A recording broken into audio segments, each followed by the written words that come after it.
Welcome to The Explainer. Today we are digging into a really provocative critique called India a Void by Rajat Rajput. We're going to use slides drawn right from his text to break down his argument, which is basically that there's a kind of emptiness right at the heart of modern Indian society. Yeah, he doesn't exactly ease us into it. He kicks things off with this really blunt statement about healthcare. And, this isn't just some random complaint. It's actually the first thread he pulls to start unraveling this much, much bigger argument about the country's core services. So here's the game plan. We're going to see how he connects these struggling social systems to the daily grind of the commute, and how that in turn creates a dangerous reality for people. And it all leads up to his final, very challenging question. Okay, so the author starts his whole case by looking at two things that are supposed to hold up any society, right? How it takes care of its sick and how it teaches its kids.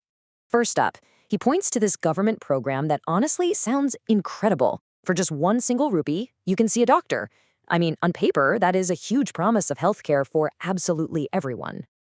But the reality he describes is totally different. That promise of getting real medical advice, he claims it often just turns into a transaction at a counter. You might get some medicine, but you might never actually see a doctor, which kind of defeats the whole point of the program. And he says this exact same pattern shows up in education.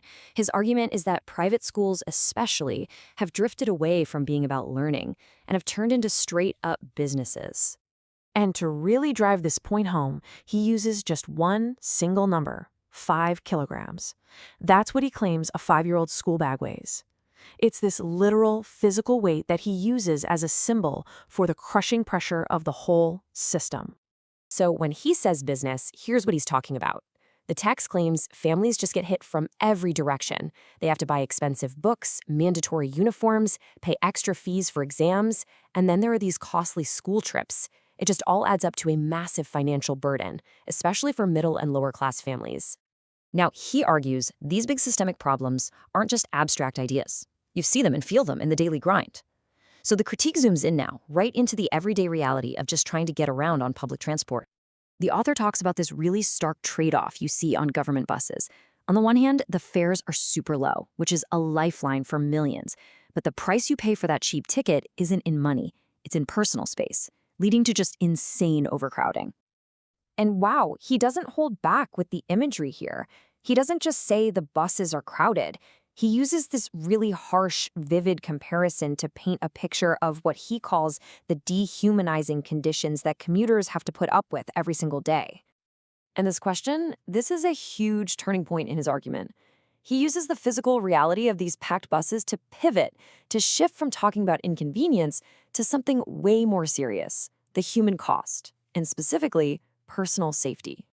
And this right here is the human cost he was talking about. He claims that these super crowded public spaces become breeding grounds for a very specific kind of danger, one that's aimed mostly at women. So the text makes a very direct, very serious claim that the packed conditions on public transit create the perfect environment for women to frequently become targets of sexual harassment. And this is the crucial part. He asserts just how widespread this is. He's not saying it's a rare incident. He claims it's a nearly universal experience that leaves women feeling disgusted and totally powerless because they still have to take that bus to work, to live their lives. Okay, so after laying out this daily reality for citizens, the author then kind of pans the camera out and asks, well, what does this all look and feel like to an outsider, to a tourist? The text gives a whole list of specific warnings for visitors. It's everything from financial scams, like getting ripped off by a taxi driver, to really serious physical safety issues, especially for women. And he specifically calls out the Holi festival as a time of even higher risk. So he doesn't just leave it at warnings. He basically offers a survival guide. It's this super pragmatic, almost cynical checklist for how to navigate the very landscape he just spent all this time critiquing. So how does this all come together? In this final part, the author connects everything we've talked about, from failing hospitals to warnings for tourists, and ties it all back to one central idea. It's like he's showing us a chain reaction. You start with broken systems at the foundation. That leads to a harsh daily reality for citizens, and that reality is ultimately what a visitor walks into. Each problem is just a symptom of the next one in line. And this is where he leaves us. The text doesn't give us an answer. Instead, it ends with this really provocative question linking the title of his piece, India, Avoid, directly to all these issues.